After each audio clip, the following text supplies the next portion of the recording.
소수의 목소리를 대변할 수 있는 4인 선거구가 도내에 너무 적다는 지적입니다. 전남의 4인 선거구가 9개인데 비해 도내에는 2곳뿐입니다. 정부의 개헌안에 대해 지역 주민들의 관심과 참여도 중요해지고 있습니다. 농업의 가치나 지방 분권이 후퇴하지 않도록 적극적으로 요구해야 한다는 지적입니다. 타타대우 화물차의 차주들이 차량 결함이 많은데 서비스도 엉망이라며 자신들의 차량을 부수는 항의 시위를 벌였습니다. 여러분 안녕하십니까?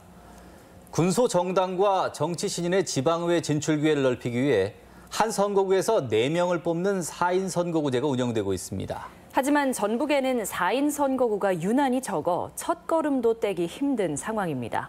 유룡 기자의 보도입니다. 국회의원이 6명뿐인 소수정당 정의당이 지방선거를 앞두고 중소상인과 공동으로 골목상권 활성화 공약을 제시합니다. 무늬만 편의점인 이마트 노브랜드 입점을 저지하고 자영업자의 골칫거리인 신용카드 수수료도 대폭 인하하겠다는 계획입니다. 익산에서 최근에 노브랜드 입점 허가가 났다고 합니다. 익산시나 전라북도 모두 알았을 건데 아무런 대책 없이.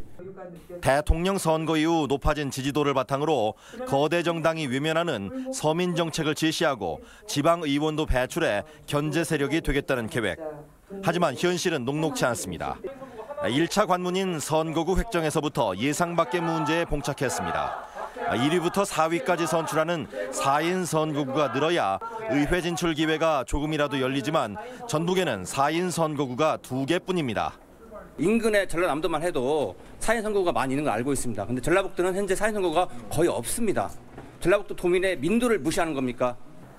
전남에 9개, 충남에는 7개가 되지만 전북은 올해도 농촌의원 감축 논란 때문에 위원회가 공전하면서 확대 여부에 대한 논의조차 되지 못했기 때문입니다. 선거구 획정이 도의회는 중대 선거구 확대라는 원칙은 뒤로 한 채 당리당략에 따른 쪼개기에만 열중했던 것이다. 이러다 보니 8년 전 15명을 웃돌던 군소정당 출신이 지금은 3명으로 줄어든 상황.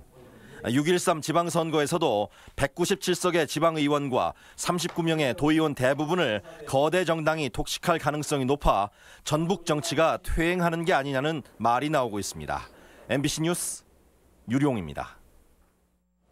청와대가 오늘 개헌안을 공개했는데요. 주권자인 도민들의 공론화가 관심입니다. 전문과 기본권의 내용이 크게 강화됐지만 도민들의 요구에 미흡한 점도 적지 않습니다. 김한광 기자가 보도합니다. 청와대가 공개한 헌법 개정안은 1차로 전문과 기본권 부분입니다. 전문에는 이웃 광주의 5.18 민주화 운동처럼 법적 제도적으로 공인된 민주 이념을 계승한다는 점이 새롭게 반영됐습니다. 도민들이 기대했던 동학 농민혁명의 정신과 농업의 공공성 등은 담기지 않았습니다. 세월호 참사의 반성으로 생명권과 안전권이 신설되고 국민 발의와 주민 소환 등 직접 민주제 요소를 대폭 확대했습니다. 기본권과 국민 주권을 전향적으로 보강한 건데 국가의 침해 우려까지 해소하지는 못했습니다. 국가 안전 보장을 위한 제한은 유신헌법이라고 불리는 72년 헌법에 도입이 된 겁니다. 그런 것들을 좀 삭제했으면 좋았을 텐데. 이어서 지방 분권과 정부 형태 등이 순차적으로 공개되는데 지역의 관심은 단연 분권과 균형 발전입니다. 연방제 수준을 공언했던 대통령의 발언에 기대를 걸고 있는데 현실은 여기에 미치지 못할 것이라는 평가입니다. 선거구 획정 문제 같은 문제는 지방자치 분권이 되지 않아서 생기는 그런 문제가 되겠습니다. 자기들의 의원 소득 못 정하는 이런 지방자치는 빨리 헌법에서 교정할 수 있는. 헌법은 국가의 근간을 이룬 근거로 우리의 삶에 직접적인 관련이 있는 만큼 공론화와 의사표명은 꼭 필요한 절차입니다. 공론화가 전국적인 차원에서도 이제 이루어질 필요가 있지만 전라북도 차원에서도 꼭 이루어져서 개선점 이런 것들에 대한 의견이 좀 수렴이 될 필요가 있다고 생각합니다. 청와대가 오는 26일 정부 발의를 목표로 개헌안을 공개하면서 이제 국회 부의까지 주권자인 도민들의 관심과 참여가 무엇보다 중요합니다. MBC 뉴스 김한과입니다. 사실상 개헌 절차가 본격화한 건데요. 지방분권개헌 국민행동 전북본부 김택천 대표 모셨습니다. 네, 안녕하십니까? 반갑습니다. 네. 반갑습니다. 자, 오늘 청와대가 공개한 개헌안, 지역의 요구가 일부 미흡하다는 평가도 있는데 어떻습니까? 네, 전북에서는 동학 농민 정신과 농업단체에서 요구하고 있는 농업의 생명적 가치, 그리고 환경단체가 이야기하고 있는 녹색 가치가 빠져 있다고 해서 다소 미흡한 점이 있다라고 판단하고 있습니다. 네. 아무래도 관심은 내일 공개되는 지방분권 개헌안일 텐데요. 네. 쟁점은 어떤 게 있겠습니까? 농업과 관련된 정책에서도 지방분권과 관련된 정책은 전북에는 굉장히 좀 중요한 부분을 좀 차지하고 있는데요. 지방분권에서는 재정권이 따라와야 되겠습니다. 지역에서 종전에는 8대2를 가지고 있는 중앙의 재정권을 6대4까지 내려달라고 하는 재정 독립권이 있고, 그다음에 입법재정권이 있습니다. 지역을 색깔 있게 발전시키기 위해서는 지역에서 법률을 제정해서 지역에 맞는 지방시대를 만들어내야 되는데, 이런 부분이 지방분권의 중요한 사안이라고 볼 수 있겠습니다. 그 지역의 기대 일부 미흡하다고 해도 개헌이 단지 법률을 바꾸는 문제만은 아닐 것 같은데요. 지방분권 개헌이 되고 나면 그 다음에는 지방시대입니다. 지역의 책임과 관리와 운영에 따라서 지역의 색깔 있는 발전 계획을 세워야 되는데, 지역사회가 얼마만큼 지역의 책임력 있는 지방시대를 만들어내느냐라고 하는 지역사회의 사회적 합의가 필요한 지방분권의 새로운 방향이라고 볼 수 있으면 되겠습니다. 자, 개헌 일정이 구체화됐는데요. 주권자인 도민들이 어떤 자세를 가져야 되는지 한 말씀 부탁드립니다. 지방분권 개헌하면은 주민들의 삶의 질과 관련이 없다라고 생각하기가 쉽습니다. 이건 굉장히 중요한 사안인데요. 지금까지는 단체장을 투표만 하고 말았습니다. 선거만 하고 말았는데, 이제는 재정과 법률과 조직을 통해서 지역의 색깔 있는 지역 작품을 만들어낸다고 하는 게 중요하겠습니다. 특히 먹을거리 같은 경우에는 로컬 푸드나 음식 창의 도시, 그리고 식품 클러스터를 통해서 전라북도의 발전 계획을 별도로 세울 수 있다라고 하는 그런 특징 있는 지방시대를 맞이하는 것입니다. 아무래도 정부 발의를 두고 정치권은 좀 시끄러울 것 같은데요. 어떻게 보고 계십니까? 그렇지 않아도 오늘 자유한국당의 논평을 보면서 굉장히 좀 힘들어했습니다. 여당과 야당의 3분의 2 개헌선이 분명히 되지 않는 건 사실입니다. 그러나 시민단체가 요구하고 있는 건 지난 대선 때 5명의 대선 후보가 국민들한테 약속했었던 지방분권 개헌을 위한 국민 약속을 지켜달라고 하는 게 우리 시민사회단체 요구이고, 정치권이 새롭게 발전해야 되고 개혁해야 되고 혁신해야 된다라고 하는 사고방식을 우리가 꼭 전달해 줘야 되겠습니다. 자, 오늘 말씀 감사합니다. 네, 감사합니다. 불량 화물차에 화가 난 운전자들이 공장 앞에서 차량을 부수는 일이 발생했습니다. 군산의 타타데우 상용차 얘긴데요. 어떻게 된 일인지 한범수 기자가 현장을 다녀왔습니다.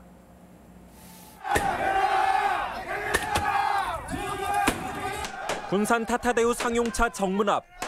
화물차 기사들이 자신의 차량을 둔기로 사정없이 부수고 있습니다. 잦은 결함에 서비스를 요구했지만 사측의 대응이 미흡했다는 게 이유입니다. 현장에 모인 차량은 유로6 엔진 화물차 60여 대로 대다수가 2015년 이후에 구입한 차량들입니다.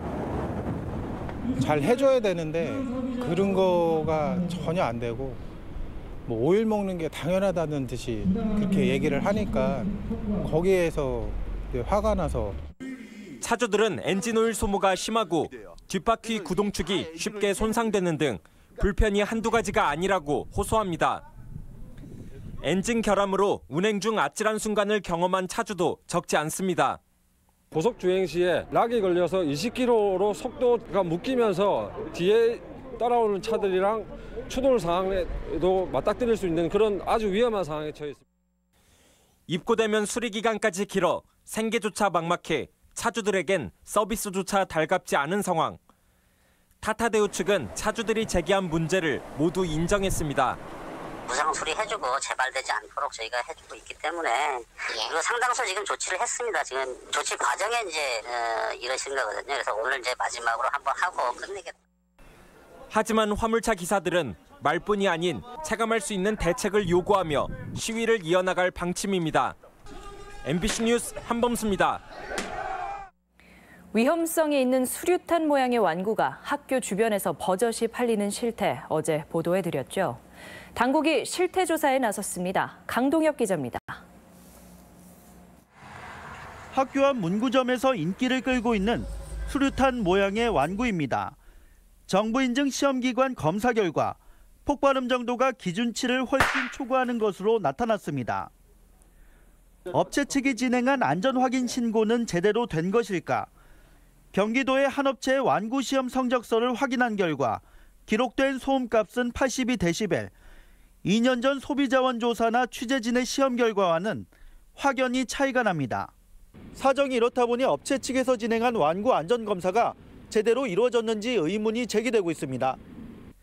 제조 수입업체가 표시되지 않은 또 다른 완구의 경우 인증 기록조차 찾을 수 없어 안전에 대한 우려가 큰 상황. 관계 당국도 조사에 착수했습니다.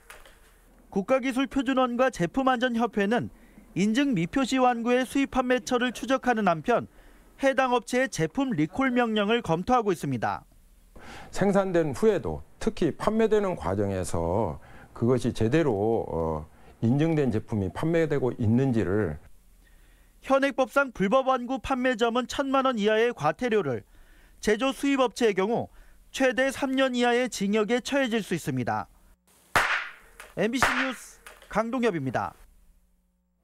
익산시가 발주공사 지연에도 불구하고 배상금 600억 원을 받지 못하게 된 것으로 드러났습니다. 익산시에 대한 전라북도 감사 결과에 따르면 지난 2012년 착공한 익산 산업단지 진입도로공사는 연차별로 공정이 계속 지연되면서 지연 배상금만 624억 원에 이릅니다. 하지만 준공 검사를 허위로 내 지연 배상금을 받을 수 없게 됐고 공사비 6억 원도 과다 지급한 것으로 드러나 검찰이 수사 중입니다. 민주당 도당은 오늘 박희승 위원장 등 19명의 공천관리위원을 위촉하고 이달 말까지 지선 후보를 공모한 뒤 다음 달 초 서류 심사와 사전 여론조사로 경선 후보를 확정할 계획입니다. 민주당은 당선 가능성이 가장 큰 공천 기준이라며 논란이 있더라도 후보 등록을 제한하지 않을 계획이라고 발표, 개혁 의지가 퇴색했다는 지적도 제기됩니다. 계란값이 공급 과잉에 AI 추가 발생으로 뚜렷한 하락세를 보이고 있습니다. 계란값은 지난해 산란계 살처분으로 공급 부족이 발생해 30개짜리 유정란이 최고 12,000원까지 올랐지만 이달 들어서는 8,000원으로 일반란 역시 40%가량 떨어졌습니다. 여기에 1년 새 산란계가 41%나 늘었고 또다시 발생한 AI로 수요마저 줄고 있어 양계 농가에 비상이 걸렸습니다. 오늘의 간추린 뉴스입니다. 전라북도 공무원들이 지위를 이용해 선거에 영향을 미치거나 특정 정당과 후보자 선거운동에 참여하지 않겠다며 선거 중립을 다짐했습니다. 또 인터넷이나 SNS를 통한 후보 지지나 비방글도 쓰지 않기로 했습니다. 전라북도 도민안전실장을 지낸 이현웅 민주당 전주시장 예비후보가 출마를 선언했습니다. 이 예비후보는 연간 2,500개의 일자리 창출과 100제대로 입체형 도로 건설, 또 종합경기장 개발 등을 공약으로 제시했습니다. 홍보기사를 대가로 건설사로부터 금품을 받은 도내 일간지 기자 3명이 경찰에 입건됐습니다. 이들은 남원 지역 한 건설사의 아파트 분양 홍보를 대가로 현금 수백만 원씩을 받은 혐의를 받고 있습니다. 올해부터는 농작물 재해보험에 가입하면 그동안은 보장받지 못했던 벼, 깨씨무늬병 같은 병해충 피해까지 보장받게 됩니다. 전북농협은 보험 지원금이 조기 소진될 수 있다며 서둘러 가입할 것을 당부했습니다. 간추린 뉴스였습니다.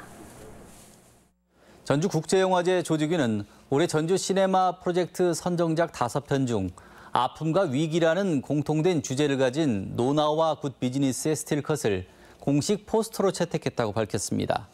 영화제 측은 두 작품에서 묻어나는 실험적인 색채가 영화 표현의 해방구라는 전주국제영화제의 정체성을 잘 드러낸다고 설명했습니다. 농촌진흥청은 치사율이 가장 높은 경운기 사고 예방을 위해 가상공간에서 안전교육을 할 수 있는 시뮬레이터를 개발해 내년까지 각 시군에 공급하기로 했습니다. 시뮬레이터는 야간 방향 지식이 미사용 등에 따른 사고 체험은 물론 도로 주행 연습까지 가능해 사고 예방에 큰 도움이 기대됩니다. 전주 덕진구는 저소득 아동들에게 꿈과 희망을 전달하기 위한 작은 소원 들어주기 공모를 추진합니다. 지금까지 전북권 뉴스였습니다.